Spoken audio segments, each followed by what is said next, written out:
Anem a suposar una situació. Com a psicòleg, formes part del procés d'adopció que du a terme la Generalitat.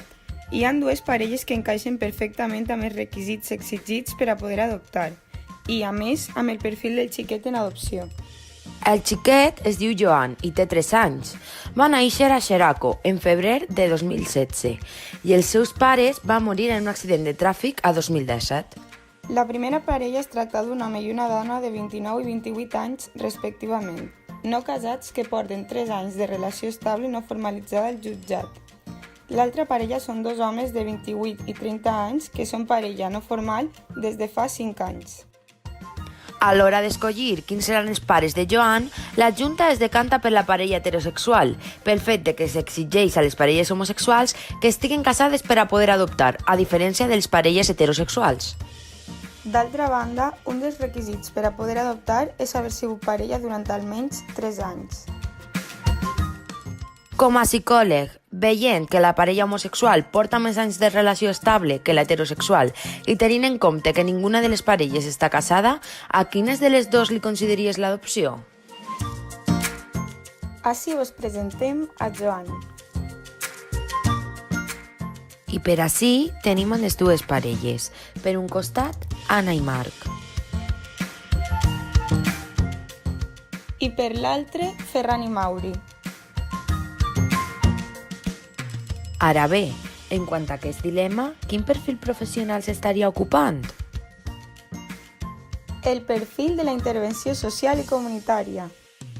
I quin seria el paper del psicòleg en aquest àmbit? Les seues funcions seran les següents. Atenció directa. Assessorament i consultoria. Dinamització comunitària. Investigació. Planificació i programes. Avaluació de programes. Direcció i gestió. I formació. És clar, i en aquest cas, doncs, realitzaria una atenció directa i assessorament.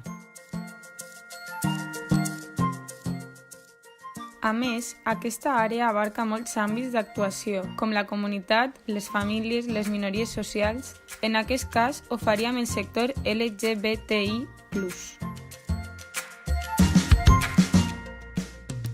I en quant al codi deontològic del psicòleg, vulnera algun dels seus articles.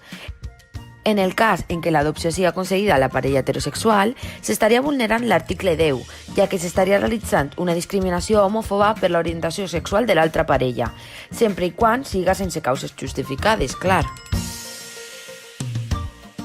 En el cas en què Joan fora acollit per la parella homosexual, s'estaria vulnerant l'article 2, ja que, segons la llei, els homosexuals no poden adoptar si no estan casats, a diferència de les parelles heterosexuals, encara que porten més anys de relació estable, com és el cas. I, a més, cal recalcar que se li doni a qui se li doni l'adopció s'estaria vulnerant l'article 5, ja que s'estaria privant a l'altra parella de benestar i d'un desenvolupament social i individual ple. I ara és el torn de reflexionar. Què seria el més apropiat? Adaptar-nos a totes les lleis o tractar que les lleis s'adapten a tots? És clar que és necessari una sèrie de normes per a un desenvolupament adequat de la societat, però que estiguen decretades pel govern no implica que siguin les correctes. En el cas del nostre dilema, hem trobat com, pel fet de ser homosexuals, la llei no s'aplica de la mateixa manera que en les parelles heterosexuals. Se'ls priva a les parelles homosexuals no formalitzades del fet de poder adoptar, a diferència dels heterosexuals que, encara que no estiguen formalitzats, poden adoptar sempre que porten més de 3 anys de relació. Actualment, les lleis són comuns i inqüestionables pel fet de que són acceptades i imposades per l'autoritat competent. D'aquesta manera podem observar com, encara que aquesta no fora la correcta o no estiguera acceptada per la majoria de la societat, simplement pel fet de ser dictaminada per l'autoritat s'ha de complir. Dins d'aquesta qüestió, passem a un punt clau. Quines diferències mostren les persones en funció a la seva orientació sexual? O millor dit, hi ha alguna? És obvi que tan sols realitzar aquesta pregunta ja resulta homofòbic i acusador, i és per això la importància de realitzar-la, perquè encara que Espanya és representat com un país que accepta la diversitat sexual, encara continua mostrant diferències a l'hora de proporcionar-li ajudis o beneficis a uns o a uns altres. I el que és pitjor és que no tan sols són les persones que formen part de la societat, sinó les pròpies lleis del país, les que discriminen i aparten a les persones en funció de la seva orientació, sent, a més, aquest un tema completament íntim i privat que en cap moment afecta a la vida de la resta.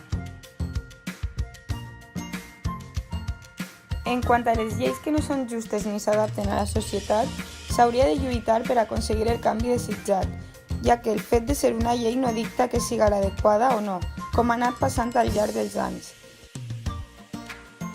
Si hi ha lleis injustes, hi ha que fer força per canviar-les, força que ha de vindre no tan sols de les persones que les pateixen, sinó també de totes aquelles persones que no les consideren adequades.